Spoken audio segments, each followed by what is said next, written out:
পরে এক ব্যক্তির ফায়সালা হয়েছে একেবারে দাড়িপাল্লা কাটা সমান।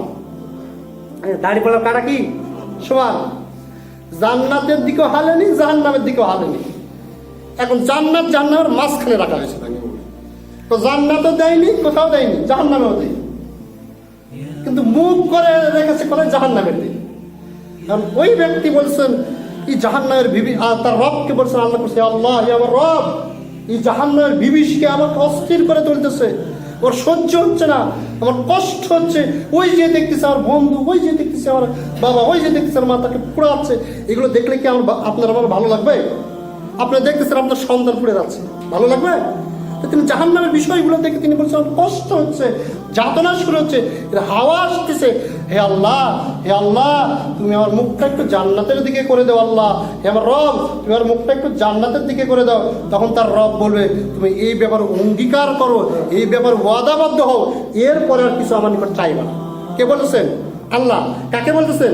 ওই ব্যক্তিকে, যে তুমি এই ব্যাপারে ওয়াদাবদ্ধ হও, অঙ্গীকার করো, আমি তোমার মুখটাকে এই দিকে দিব, এরপর আর কিছু চাইবা না, আর কিছু চাইবা না। তখন ওই লোক বলে হে আল্লাহ তোর মর্যাদার কসম করে বলছে আপনি যদি জান্নাতের দিকে একবার মুখ করে দেন আমি আর কিছু চাই না। আল্লাহ রাব্বুল আলামিন তার মুখটা জান্নাতের দিকে করে দিবেন। জান্নাতের দিকে যখন মুখ করে দিবেন তখন তিনি বলতেছেন জান্নাতের দিকে এত সুন্দর, এই জন্য 500 বছর দূর থেকে জান্নাতের কি পাওয়া যায়?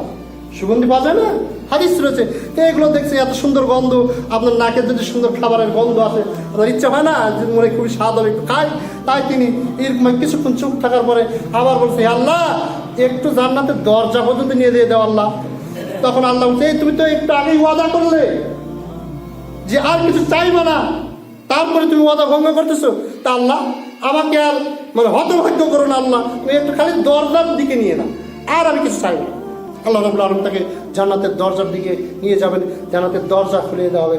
তখন তিনি দেখতেছেন জান্নাতে এত নিয়ামত, এত সুন্দর নিয়ামত। তখন একটু পরে অনেক লম্বা রয়েছে, একটু পরে তিনি বলছেন আল্লাহ একটু জান্নাতে ঢুকিয়ে দাও আল্লাহ, সুবহানাল্লাহ, জান্নাতে ঢুকিয়ে দাও। আল্লাহ রাব্বুল আলামিন আর কত তুমি অঙ্গীকার পূর্ণ করবে আদম সন্তান, আর কত তুমি অঙ্গীকার ভঙ্গ করবে? তুমি বললে যে শুধু মুখ করে দাও, তাই করে দিলাম, আর সাথে ওয়াদাবদ্ধ হলে। তারপরে বলে দরজার কাছে নিয়ে যাও, সেটা নিয়ে গেলাম, আমার সাথে ওয়াদাবদ্ধ হলো, আর কিছু চাইবে না। তারপরে এখন বলতেছে জান্নাতের দিকে একবার জান্নাতেই ঢুকে দাও। আল্লাহ মুহাম্মদ সাল্লাল্লাহু আলাইহি হাদিসে বলতেছেন এই বান্দার এই কথা শুনে স্বয়ং আল্লাহ রাব্বুল আলামিন হেসে দিবেন, সুবহানাল্লাহ।